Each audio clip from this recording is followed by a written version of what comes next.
morrer. O Senhor esteja convosco. Ele está no meio de nós. Proclamação do Evangelho de Jesus Cristo segundo João. Glória a vós, Senhor. Naquele tempo, os discípulos disseram a Jesus: Eis agora falas claramente, não usas mais figuras. Agora sabemos que conheces tudo e que não precisas que alguém te interrogue. Por isto, cremos que vieste da parte de Deus. Jesus respondeu: Credes agora? Eis que vem a hora, e já chegou, em que vos dispersareis, cada um para o seu lado, e me deixareis só. Mas eu não estou só, porque o Pai está comigo.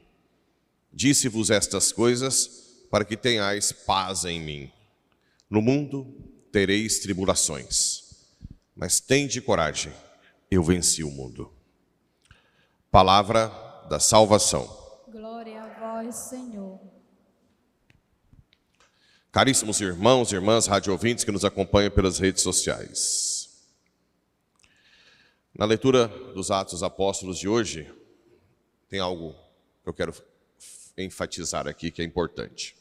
Enquanto Apolo estava em Corinto, Paulo atravessou as regiões montanhosas e chegou até Éfeso. E depois, mais para frente, ele vai escrever carta aos Efésios, né?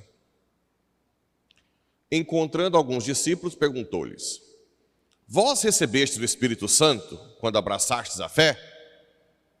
Eles responderam: Nem sequer ouvimos dizer que existe o Espírito Santo. Aí Paulo perguntou: Que batismo vós recebestes? Eles responderam: O de João ainda. E Paulo disse-lhes: João administrava um batismo de conversão, dizendo ao povo que acreditaste naquele que viria depois dele, isto é, Jesus. Tendo ouvido isso, eles foram batizados no nome do Senhor Jesus. Paulo impôs-lhes as mãos e sobre eles desceu o Espírito Santo. Crisma. Sim? Ok? Começaram então a falar em línguas. Mas esse trem de falar em línguas, como assim? Gente, tem que rasgar a Bíblia, se você não concorda ou não acredita. Ou você tem que converter. Duas opções, certo? E a profetizar. Ao todo eram uns 12 homens. Paulo foi então à sinagoga e durante 3 meses falava com toda a convicção. Gente, o que eu quero agora enfatizar? Eu sou padre, vivendo o celibato. Para quê, essencialmente? Por que eu não posso casar?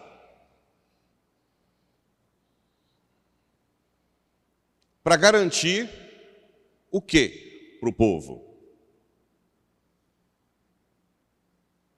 Gente, eu não caso para garantir o quê para o povo? Sacramentos, ou não? Se você está morrendo no hospital, precisando de unção, a minha esposa está grávida, meu filho está com febre, e agora? O que eu tenho que fazer? Cuidar da esposa e do filho? Sim ou não? Se vem uma mulher bonitona, né? Vem aqui em Paraúna, toda bonitona, chega. Padre, eu quero conversar com você. Aí minha mulher vira e fala: confessa. Você não me vê em casa hoje. Nunca mais. A escolha é sua. Vai. Ainda mais ficando lá. E aí? Vocês conseguem entender o drama que seria? Ou não? Vocês já querem que padre casa? Gente, a continuação de Cristo na história, que se dá pelo Espírito Santo, está nos sacramentos. Os sacramentos. Quantas e quantas vezes eu teria que acordar por causa do meu filho doente, chorando, vomitando a mulher, e eu não podia vir na missa. E às vezes a semana inteira. Ou não? Sim ou não? Ou até um mês inteiro. Vocês não pensam? Então, toda a minha existência de padre, a dos bispos, é para garantir os sacramentos, que é a continuação de Cristo na história. Por isso que Paulo chega e pergunta: vocês foram batizados? Né? Ou lá na prefeitura? Você parou na missa? Você não vai na missa? Né? E você não casou na igreja? É ou não é? Eu sou chato. Eu quero ser mais chato ainda.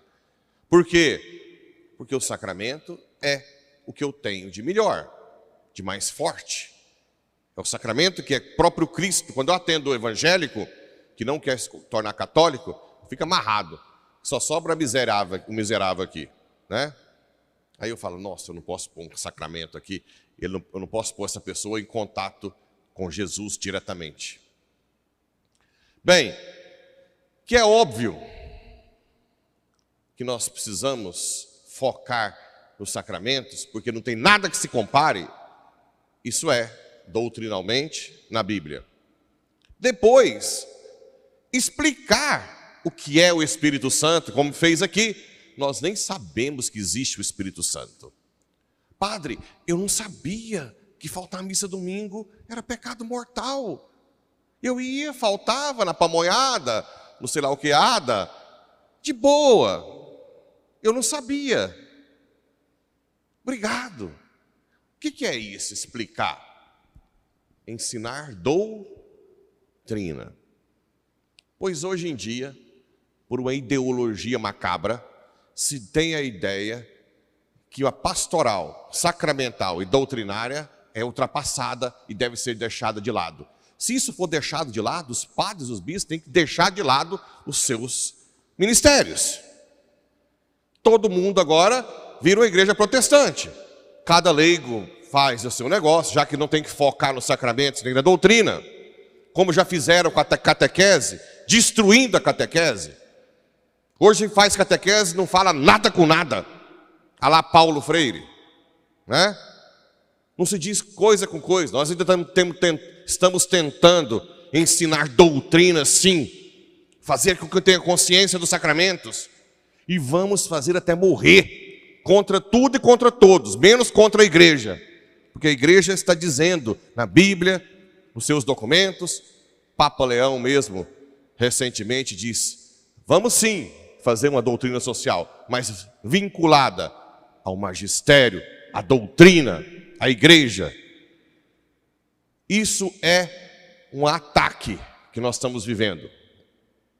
Um ataque àquilo que nós temos de mais essencial. E sempre com a desculpinha.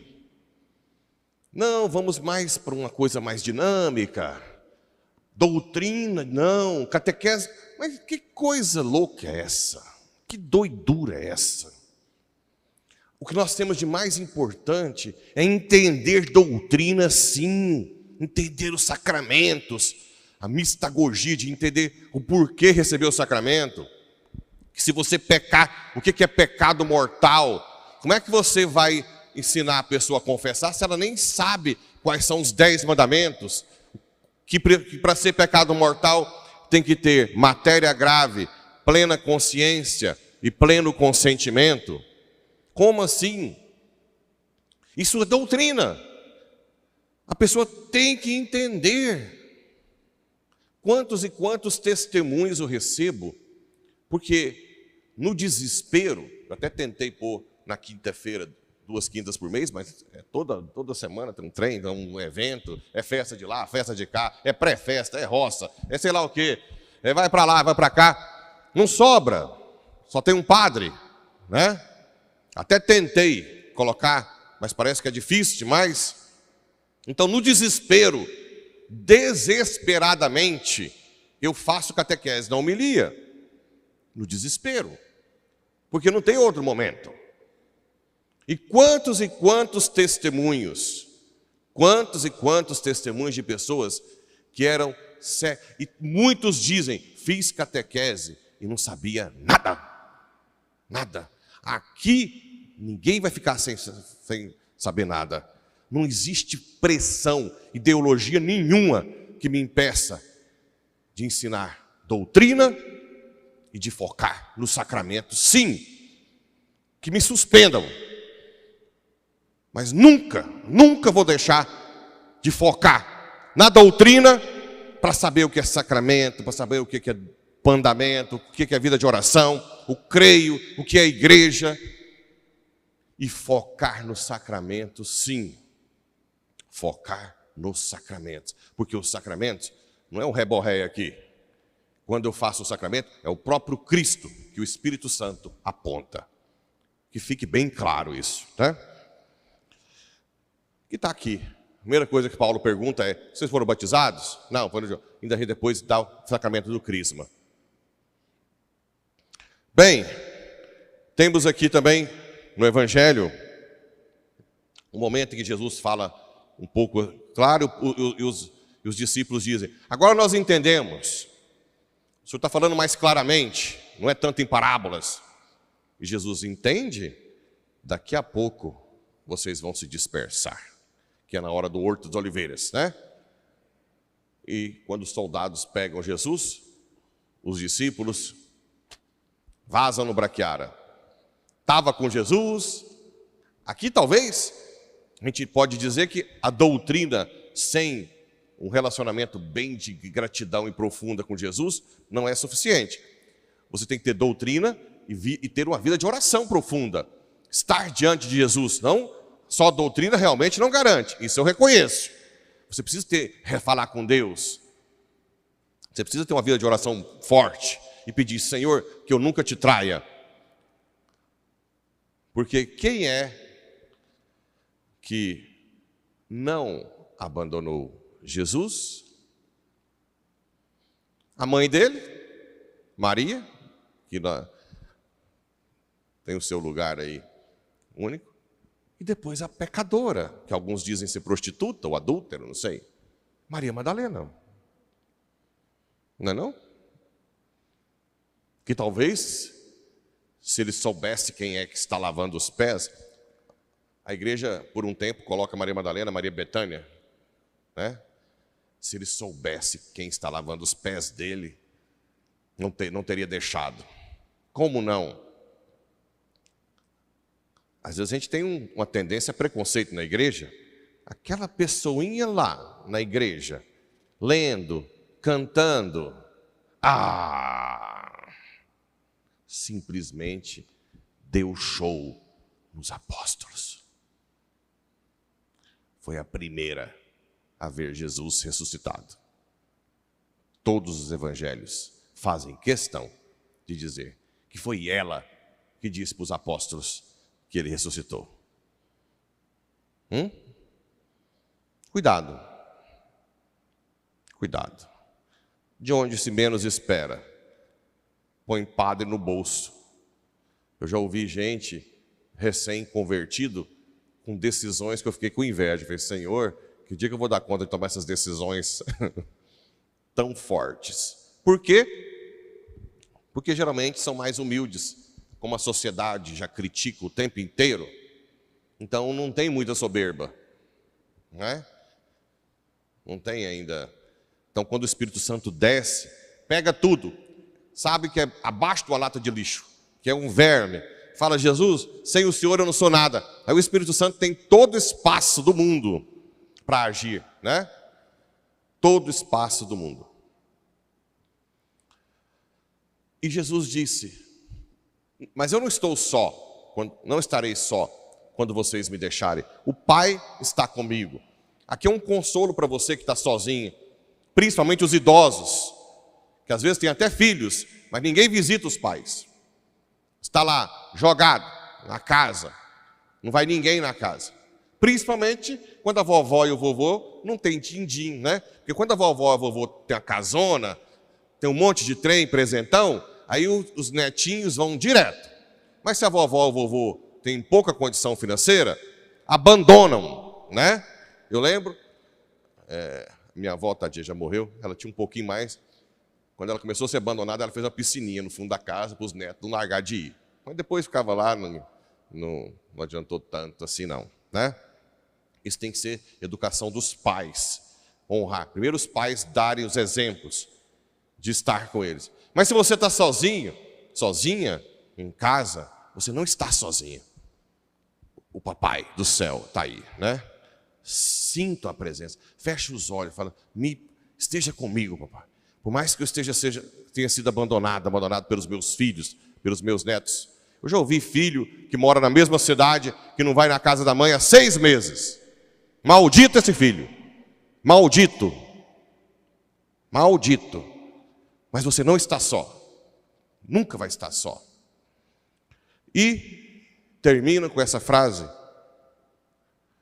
No mundo tereis tribulações, mas tente coragem.